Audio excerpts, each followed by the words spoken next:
বিসমিল্লাহির রহমানির রহিম। একাদশ ও দ্বাদশ শ্রেণীর সুপ্রিয় শিক্ষার্থীবৃন্দ, সরকারি দুবারা আদর্শ কলেজ অনলাইন ক্লাসে তোমাদের স্বাগতম।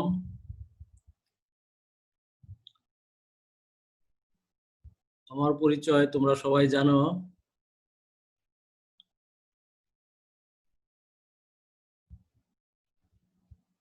আমরা অর্থনীতি প্রথম পত্রের দশম অধ্যায় মুদ্রা ও ব্যাংক নিয়ে আলোচনা করছিলাম। ইতিমধ্যে আমরা মুদ্রা নিয়ে আলোচনা শেষ করেছি। আজকে আমরা ব্যাংক নিয়ে আলোচনা করব।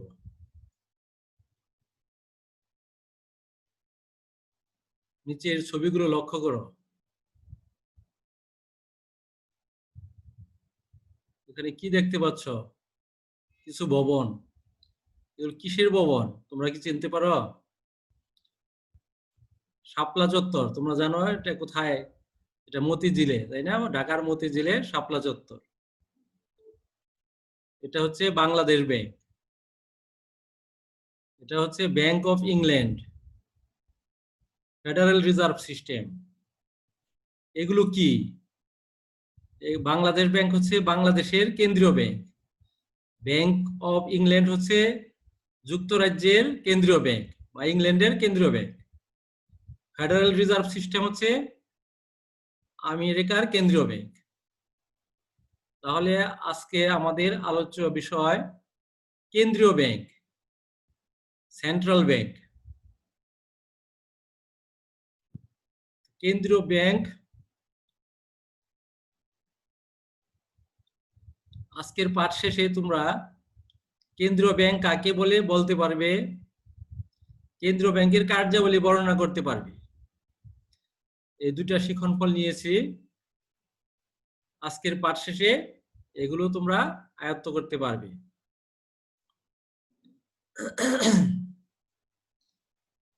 অর্থনীতির ছাত্রছাত্রী হিসাবে কেন্দ্রীয় ব্যাংকের আগে আমাদের ব্যাংক সম্পর্কে ধারণা থাকা প্রয়োজন।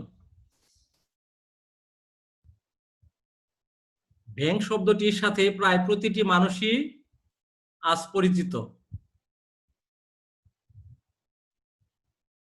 ব্যাংক এটা একটি ইংরেজি শব্দ। অনেকে মনে করেন ইতালীয় শব্দ ব্যানকো অথবা ব্যানকাস অথবা ব্যানকিউ থেকে এর উৎপত্তি, যার অর্থ হলো লম্বা টুল। অর্থ কি? লম্বা বসার টুল। ইতালিতে মহাজনেরা টুলের উপর বসে টাকা লেনদেন করতেন, সেই থেকেই বর্তমান ব্যাংক শব্দের উৎপত্তি। খ্রিস্টপূর্ব 600 অব্দে চীনে বিশ্বের প্রথম ব্যাংক শানসি ব্যাংক এবং 1157 খ্রিস্টাব্দে ইতালিতে বিশ্বের প্রথম সরকারি ব্যাংক ব্যাংক অফ ভেনিস স্থাপিত হয়। এগুলো তোমরা মনে রাখবে।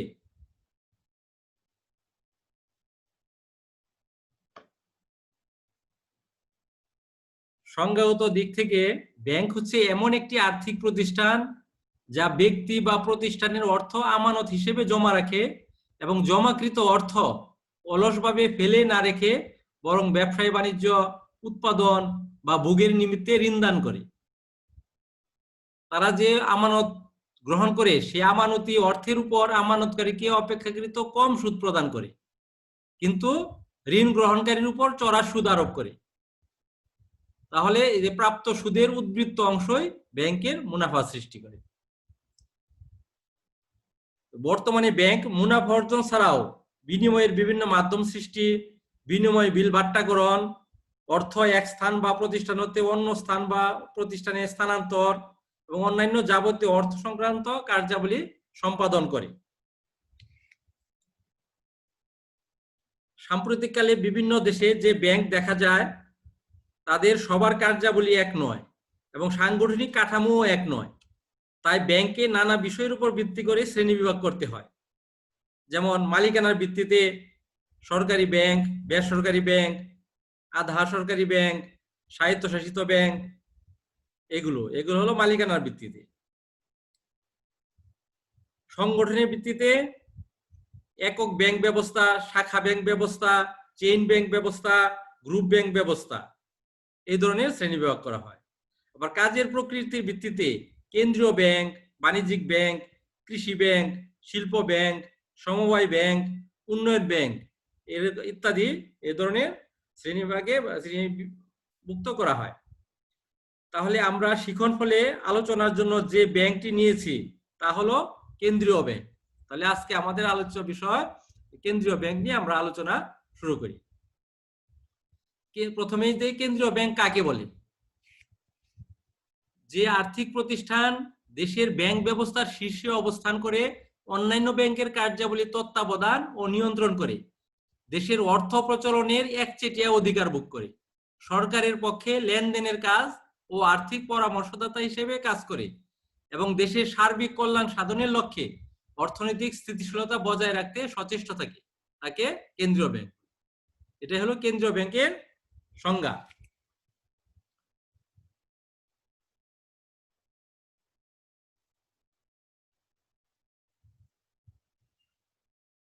মুনাফা অর্জন কেন্দ্রীয় ব্যাংকের উদ্দেশ্য নয়, বরং দেশের অর্থনৈতিক সমৃদ্ধি এবং জনগণের সামগ্রিক কল্যাণ সাধনই এর মূল উদ্দেশ্য।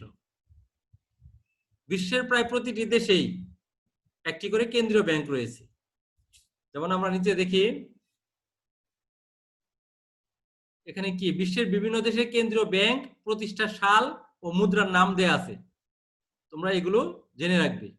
যেমন সুইডেনের কেন্দ্রীয় ব্যাংকের নাম the risk bank of Sweden, এটা প্রতিষ্ঠিত হয় 1656 সালে। আর সুইডেনের মুদ্রার নাম ক্রোনার। তোমরা এটা মনে রাখবে যে সর্বপ্রথম প্রতিষ্ঠিত কেন্দ্রীয় ব্যাংক কোনটি? এটা হলো the risk bank of Sweden. কত সালে প্রতিষ্ঠিত হয়? 1656 সালে।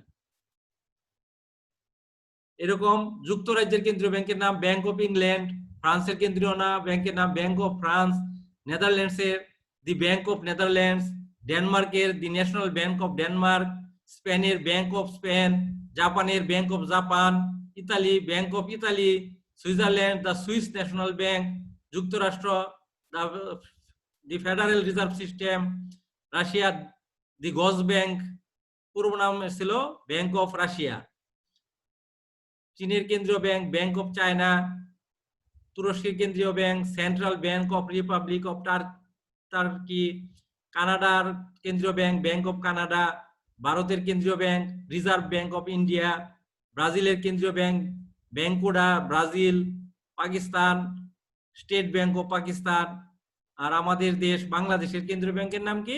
বাংলাদেশ ব্যাংক। এটা কত সালে প্রতিষ্ঠিত হয় তোমরা জানো নিশ্চয়? 1972 সালে। আর আমাদের মুদ্রার নাম কি? টাকা। এগুলো তোমরা মনে রাখবে। এই হলো কেন্দ্রীয় ব্যাংক সম্পর্কে মোটামুটি ধারণা। এখন আমরা কেন্দ্রীয় ব্যাংকের কার্যাবলী নিয়ে আলোচনা করব। একটি দেশে কেন্দ্রীয় ব্যাংক নানামুখী কার্যাবলী সম্পাদন করে। কাজের প্রকৃতির ভিন্নতা অনুযায়ী এর কার্যাবলীকে 5টা শ্রেণীতে ভাগ করা হয়। যেমন সাধারণ কার্যাবলী, সরকারি ব্যাংক হিসেবে কার্যাবলী, অন্যান্য ব্যাংকের ব্যাংক হিসেবে কার্যাবলী, উন্নয়নমূলক কার্যাবলী, অন্যান্য কার্যাবলী। এখানে আমরা এক নজরে সবগুলো কাজ দেখে নিলাম। যে সাধারণ কার্যাবলীর মধ্যে আছে নোট প্রচলন, মুদ্রার মান সংরক্ষণ, ঋণ নিয়ন্ত্রণ, মুদ্রা বাজার নিয়ন্ত্রণ, বৈদেশিক মুদ্রা নিয়ন্ত্রণ। সরকারি ব্যাংক হিসেবে কি কাজ করে? তহবিল সংরক্ষণ, আর্থিক লেনদেন সম্পাদন, অর্থ জমা ও খরচ, হিসাব সংরক্ষণ, ঋণ প্রদান ও তত্ত্বাবধান, বিদেশি আর্থিক প্রতিষ্ঠানের সাথে সংযোগ রক্ষা, উপদেষ্টা ও প্রতিনিধিত্ব। অন্যান্য ব্যাংকের ব্যাংক হিসেবে কাজ করে ব্যাংক গঠন ও সম্প্রসারণ, নগদ রিজার্ভের আমানতকারী, ঋণের শেষ আশ্রয়স্থল, নিকাশঘর, ঋণ আদায়ে সহযোগিতা, নিরীক্ষণ, উপদেষ্টা ও প্রতিনিধিত্ব। উন্নয়নমূলক কার্যাবলীর মধ্যে আছে ব্যাংকিং ব্যবস্থার উন্নয়ন, বিভিন্ন খাতের উন্নয়ন, বৈদেশিক বাণিজ্যের উন্নয়ন, জনশক্তির মান উন্নয়ন। অন্যান্য কার্যাবলী তথ্য সংগ্রহ সরবরাহ, গবেষণা, রিপোর্ট তৈরি ও প্রকাশনা। এই যে বিভিন্ন কার্যাবলী তোমরা মনে রাখবে, প্রত্যেকটা পয়েন্টের উপর তোমাদের আলাদা আলাদা প্রশ্ন হয়, জ্ঞানমূলক, অনুধাবন, এগুলোর উপর প্রশ্ন হয়। কাজে এগুলোর সবিস্তারিত তোমাদের জানতে হবে। চলো এখন আমরা এগুলো নিয়ে একটু বিশদ আলোচনায় যাই। কেন্দ্রীয় ব্যাংকের কার্যাবলী। প্রথমে সাধারণ কার্যাবলী। সাধারণ কার্যাবলীর মধ্যে প্রথমে কি আছে? নোট প্রচলন। যে বর্তমানকালে কেন্দ্রীয় ব্যাংকই সকল দেশে নোট প্রচলনের একক অধিকার ভোগ করে। এক্ষেত্রে খুচরা মুদ্রা প্রচলনের দায়িত্ব সরকার পালন করলেও কেন্দ্রীয় ব্যাংকও অনেক সময় খুচরা মুদ্রা প্রচলন করে থাকে। নোট ইস্যু করার সময় কেন্দ্রীয় ব্যাংক নোটের বিপরীতে আইন অনুযায়ী প্রয়োজনীয় সোনা, রূপা ও বৈদেশিক মুদ্রা সংরক্ষণ করে থাকে। যে কেন্দ্রীয় ব্যাংক কিন্তু যত খুশি তত নোট প্রচলন করে না, একটা নির্দিষ্ট আইন মোতাবেক তার বিপরীতে সোনা, রূপা বা বৈদেশিক মুদ্রা সংরক্ষণ রাখতে হয়। তারপর মুদ্রার মান সংরক্ষণ। মুদ্রার যোগানে হ্রাস বৃদ্ধি ঘটিয়ে দেশীয় মুদ্রার মান তথা ক্রয় ক্ষমতা সংরক্ষণ করে। আবার বিনিময় হার নিয়ন্ত্রণ করে এটি আন্তর্জাতিক বাজারে দেশীয় মুদ্রার মান সংরক্ষণ করে। যে মুদ্রার মান সংরক্ষণে কেন্দ্রীয় ব্যাংক কাজ করে থাকে। আরেকটা গুরুত্বপূর্ণ কাজ হচ্ছে ঋণ নিয়ন্ত্রণ। কোন দেশের অর্থনৈতিক উন্নয়নে ঋণের স্বল্পতা ও আধিক্য দুইটাই ক্ষতিকর। তাই কেন্দ্রীয় ব্যাংক বিভিন্ন নীতি কৌশল নির্ধারণ ও বাস্তবায়নের মাধ্যমে ঋণের পরিমাণ কাম্য পর্যায়ে রাখার চেষ্টা করে। ঋণ নিয়ন্ত্রণের জন্য এই ব্যাংক হার পরিবর্তন, খোলা বাজার নীতি, নগদ জমার অনুপাত পরিবর্তন, ঋণের বরাদ্দকরণ ইত্যাদি পদ্ধতি অবলম্বন করে থাকে। মুদ্রা বাজার নিয়ন্ত্রণ। কেন্দ্রীয় ব্যাংক দেশের মুদ্রা বাজারে অভিভাবক হিসেবে কাজ করে।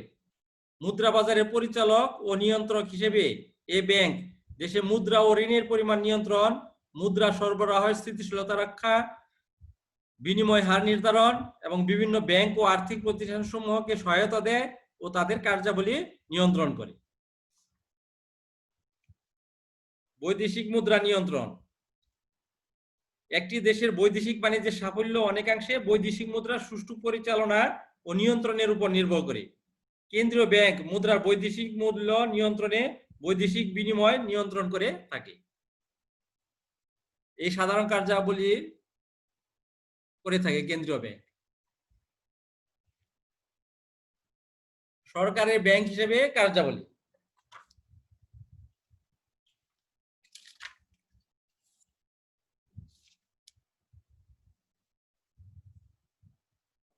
কেন্দ্রীয় ব্যাংক সরকারের ব্যাংক হিসেবে কাজ করে। যেমন তহবিল সংরক্ষণ। কেন্দ্রীয় ব্যাংক সরকারের পক্ষে রাষ্ট্রীয় তহবিল ও উদ্বৃত্ত সংরক্ষণ ও তত্ত্বাবধান করে থাকে। আর্থিক লেনদেন সম্পাদন। কেন্দ্রীয় ব্যাংক সরকারের পক্ষে দেশে বিদেশে সকল আর্থিক লেনদেন সম্পাদন করে, যার মধ্যে বৈদেশিক মুদ্রা ক্রয় বিক্রয় অন্তর্ভুক্ত। অর্থ জমা ও খরচ। সরকারের সকল আয় কেন্দ্রীয় ব্যাংকে জমা রাখা হয় এবং সরকারের নির্দেশ অনুযায়ী বিভিন্ন খাতে অর্থ ব্যয় করা হয়। হিসাব সংরক্ষণ।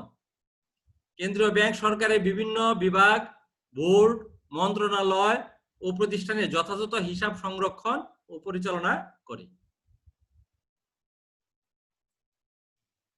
ঋণ প্রদান ও তত্ত্বাবধান। কেন্দ্রীয় ব্যাংক সরকারের আর্থিক সংকটের সময় সরকারকে স্বল্প ও দীর্ঘমেয়াদী ঋণ দেয়। বিভিন্ন খাত হতে ঋণ সংগ্রহে সরকারকে সহযোগিতা করে এবং উক্ত ঋণ তত্ত্বাবধান করে থাকে। বিদেশি আর্থিক প্রতিষ্ঠানের সাথে সংযোগ রক্ষা। এই কেন্দ্রীয় ব্যাংক সরকারের প্রতিনিধি হিসেবে বিভিন্ন দেশের কেন্দ্রীয় ব্যাংক, আন্তর্জাতিক আর্থিক প্রতিষ্ঠান যেমন বিশ্ব ব্যাংক, আন্তর্জাতিক অর্থ তহবিল, এশীয় উন্নয়ন ব্যাংক, ইসলামী উন্নয়ন ব্যাংক ইত্যাদি প্রতিষ্ঠান সমূহের সাথে সংযোগ রক্ষা করে থাকে। উপদেষ্টা ও প্রতিনিধিত্ব। এই ব্যাংক সরকারের অর্থনৈতিক কর্মকাণ্ড ও নীতি নির্ধারণে বিভিন্ন পরামর্শ দিয়ে সরকারের উপদেষ্টা হিসাবে দায়িত্ব পালন করে। এছাড়া দেশে বিদেশে বিভিন্ন পক্ষের সাথে যোগাযোগ ও প্রয়োজনীয় চুক্তি সম্পাদনে সরকারের প্রতিনিধিত্ব করে থাকে। এই কাজগুলোর মাধ্যমে কেন্দ্রীয় ব্যাংক সরকারের ব্যাংক হিসেবে কাজ করে থাকে। এরপরে আসি অন্যান্য ব্যাংকের ব্যাংক হিসাবে কিভাবে কাজ করে। ব্যাংক গঠন ও সম্প্রসারণ। কেন্দ্রীয় ব্যাংক দেশে নতুন ব্যাংক গঠন ও শাখা প্রতিষ্ঠার অনুমতি প্রদান করে এবং উক্ত ব্যাংক ব্যাংকিং আইন মানছে কিনা তা তদারকি করে। নগদ রিজার্ভের আমানতকারী,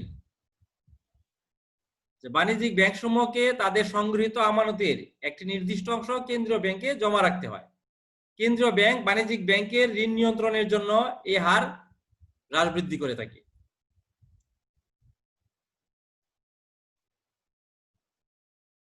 ঋণের সর্বশেষ আশ্রয়স্থল,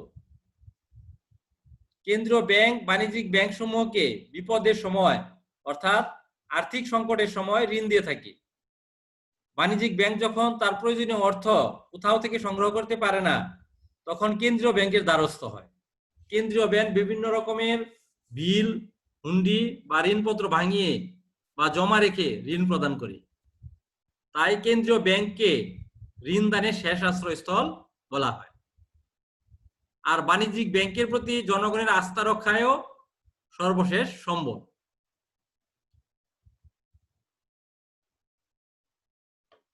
নিকাশঘর, নিকাশঘরের অপর নাম হচ্ছে ক্লিয়ারিং হাউস। কেন্দ্রীয় ব্যাংক অন্যান্য ব্যাংকের মধ্যে পারস্পরিক দেনা পাওনা মেটানোর জন্য নিকাশঘর হিসেবে কাজ করে। চেক, ব্যাংক ড্রাফট, হুন্ডি প্রভৃতি ভাঙানোর মাধ্যমে এক ব্যাংক অন্য ব্যাংকের কাছে দেনাদার বা পাওনাদার হয়। এক্ষেত্রে কেন্দ্রীয় ব্যাংক এক ব্যাংকের সাথে অন্য ব্যাংকের দেনা পাওনা পরিশোধ করতে সহায়তা করে। কেন্দ্রীয় ব্যাংকের এসব কার্যক্রমকে ক্লিয়ারিং হাউস বা নিকাশঘর হিসাবে অভিহিত করা হয়।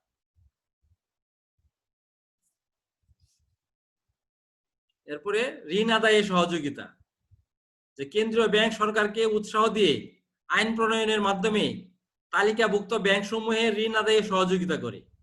এছাড়া দেশে খেলাপি ঋণ গ্রহীতাদের তালিকা প্রকাশ করে অধস্তন ব্যাংক সমূহে ঋণ আদায়েও সহযোগিতা করে।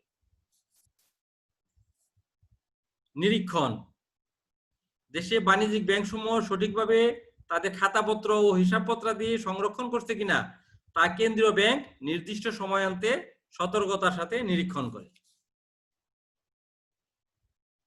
উপদেষ্টা ও প্রতিনিধিত্ব, কেন্দ্রীয় ব্যাংক তালিকাভুক্ত বাণিজ্যিক ব্যাংক সমূহকে সঠিকভাবে পরিচালনার লক্ষ্যে বিভিন্ন ধরনের দিক নির্দেশনা ও পরামর্শ প্রদান করে থাকে এবং উক্ত ব্যাংক সমূহের প্রতিনিধি হিসেবে দেশে বিদেশে প্রয়োজনীয় কাজ করে থাকে। এভাবে অন্যান্য ব্যাংকের ব্যাংক হিসেবে কাজ করে। উন্নয়নমূলক কাজ,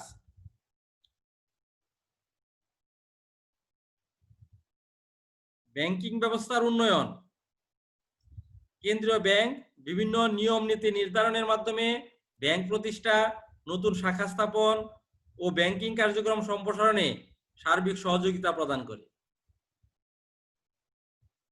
বিভিন্ন খাতের উন্নয়ন, এই ব্যাংক দেশের উৎপাদনে সম্পৃক্ত বিভিন্ন খাত যেমন কৃষি, শিল্প, সেবা ও বিভিন্ন প্রতিষ্ঠান যেমন কৃষি ব্যাংক, শিল্প ব্যাংক, বিনিয়োগ ব্যাংক ইত্যাদিকে প্রয়োজনীয় সহায়তা প্রদান করে সামগ্রিক উন্নয়নে অবদান রাখে। বৈদেশিক বাণিজ্যের উন্নয়ন, এই ব্যাংক দেশের আমদানি ও রপ্তানি তথা বৈদেশিক বাণিজ্য প্রসারের লক্ষ্যে বিভিন্ন উদ্যোগ গ্রহণ করে, যেমন দেশীয় মুদ্রার বিনিময় হার স্থিতিশীল রাখা, দেশের ব্যাংকিং ব্যবস্থার উন্নয়ন, বিভিন্ন ধরনের নীতি নির্ধারণ, পরিকল্পনা বা গ্রহণ প্রভৃতি উল্লেখযোগ্য। জনশক্তির মান উন্নয়ন, কেন্দ্রীয় ব্যাংক তার অধিভুক্ত বিভিন্ন ব্যাংকে নিয়োজিত জনশক্তির মান উন্নয়নে বিভিন্ন প্রশিক্ষণ কর্মসূচি গ্রহণ ও তা বাস্তবায়ন করে। এভাবে বিভিন্ন উন্নয়নমূলক কাজে অংশগ্রহণ করে। অন্যান্য কার্যাবলী,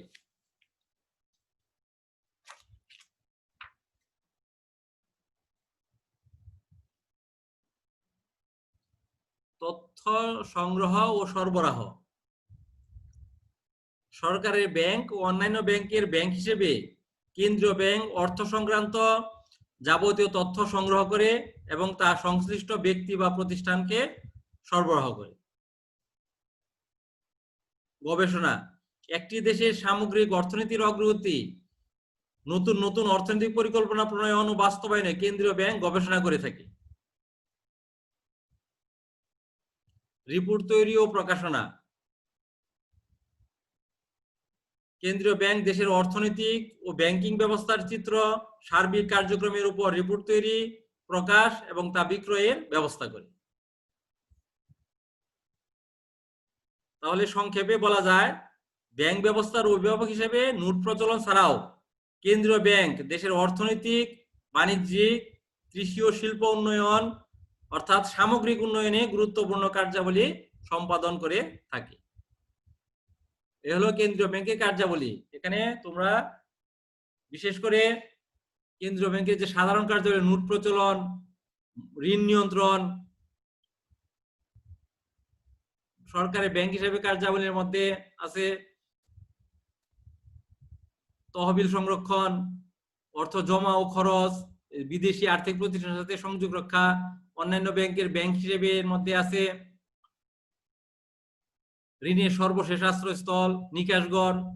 এই দুটার উপর প্রায়ই কিন্তু প্রশ্ন আসে পরীক্ষায়, যে বাংলাদেশ ব্যাংকে ঋণের শেষ আশ্রয়স্থল বলা হয় কেন, বা বাংলাদেশ ব্যাংককে নিকাশঘর বলা হয় কেন, এই ধরনের প্রশ্ন পরীক্ষায় আসে প্রায়। এগুলো তোমরা ভালো করে পড়বে।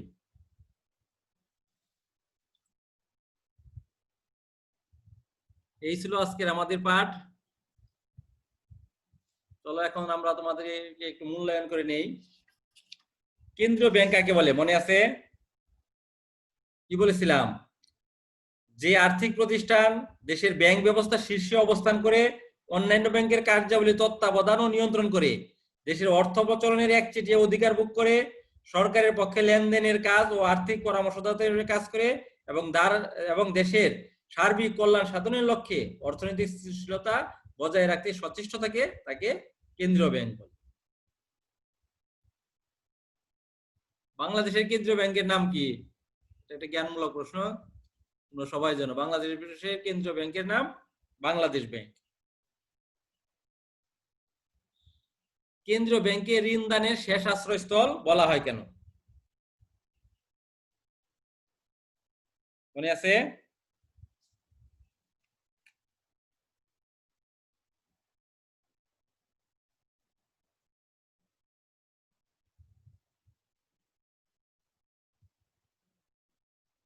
বাণিজ্যিক ব্যাংক যখন তার প্রয়োজনীয় অর্থ কোথাও থেকে সংগ্রহ করতে পারে না, তখন কেন্দ্রীয় ব্যাংকের দ্বারস্থ হয়। কেন্দ্রীয় ব্যাংক বিভিন্ন রকম বিল, হুন্ডি বা ঋণপত্র ভাঙিয়ে বা জমা রেখে ঋণ প্রদান করে, তাই কেন্দ্রীয় ব্যাংকে ঋণ দানের শেষ আশ্রয়স্থল বলা হয়। কেন্দ্রীয় ব্যাংকে নিকাশঘর বা ক্লিয়ারিং হাউস বলা হয় কেন মনে আছে? যে কেন্দ্রীয় ব্যাংক অন্যান্য ব্যাংকের মধ্যে পারস্পরিক দেনা পাওনা মেটানোর জন্য নিকাশঘর হিসেবে কাজ করে। চেক, ব্যাংক ড্রাফট, হুন্ডি প্রভৃতি ভাঙানোর মাধ্যমে এক ব্যাংক অন্য ব্যাংকের কাছে দেনাদার বা পাওনাদার হয়। এক্ষেত্রে কেন্দ্রীয় ব্যাংক এক ব্যাংকের সাথে অন্য ব্যাংকের দেনা পাওনা পরিশোধ করতে সহায়তা করে, তাই কেন্দ্রীয় ব্যাংকে ঋণদানের কেন্দ্রীয় ব্যাংকে নিকাশঘর বা ক্লিয়ারিং হাউস বলা হয়। এই ছিল আমাদের আজকের পাঠ। তোমাদের একটা বাড়ির কাজ দেই। বাংলাদেশের কেন্দ্রীয় ব্যাংকের নাম কি? এই ব্যাংকের কার্যাবলী বর্ণনা করো। তোমরা তো জানতেই পারলে যে বাংলাদেশের কেন্দ্রীয় ব্যাংকের নাম বাংলাদেশ ব্যাংক, আর এই ব্যাংকের কার্যাবলী, আমরা কেন্দ্রীয় ব্যাংকের কার্যাবলী পড়েছি, ওই কার্যাবলী বাংলাদেশ ব্যাংকের। কাজে তোমরা এখানে কিছু বাংলাদেশের ডাটা দিয়ে কার্যাবলীগুলো বর্ণনা করবে। তাহলে আজকে এই পর্যন্তই। সবাই ভালো থাকো, সুস্থ থাকো, নিরাপদে থাকো। আল্লাহ হাফেজ।